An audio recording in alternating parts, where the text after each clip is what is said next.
Sportsman produce করতে পারছি না। আমার কাছে মনে হয় যদি একটা অনেস্ট আনসার এটা আপনারা জানতে চান তাহলে আনসারটা আপনাদের নিজেদের দিতে হবে। আপনারা যদি এখন মনে করেন যে অমুকের কারণে খেলতে পারি নাই, অমুকের কারণে খেলতে পারি নাই, তাহলে এটা একটা স্পোর্টসম্যানের কথা হবে না। একটা স্পোর্টসম্যানের কথা হবে যে হয়তো আমার কোনো একটা ভুল ছিল, এই কারণে আমি জাতীয় দলে যেতে পারি না।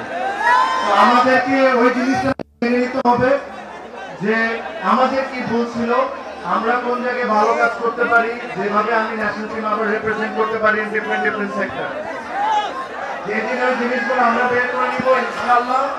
দেখবেন যে ঠিক আজ থেকে 10, 15, 20 বছর আগে চিটাগং থেকে অনেকেই রিপ্রেজেন্ট করতো বাংলাদেশের বিভিন্ন স্পোর্টসকে।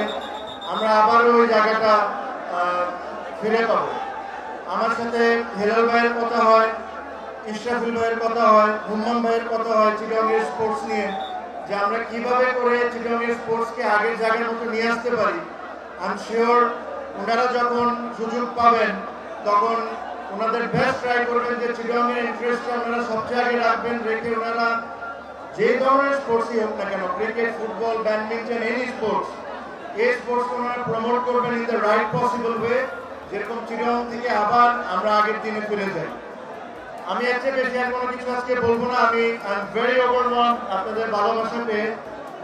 আপনারা জানেন মাত্র আমি অসুস্থ, মানে একটা খুব বড় ঘটনা হয়েছিল, আমার মাত্র আমি রিকভার করছি, তো আমার বেশি কথা বলা উচিত না, but thank you very much. আমি অ্যাকচুয়ালি মানে এত ভালোবাসা দেখে আই এম ভেরি হ্যাপি। আর ইনশাল্লাহ আপনাদের সাথে আবারও সময় দেখা হবে। ভালো থাকবেন।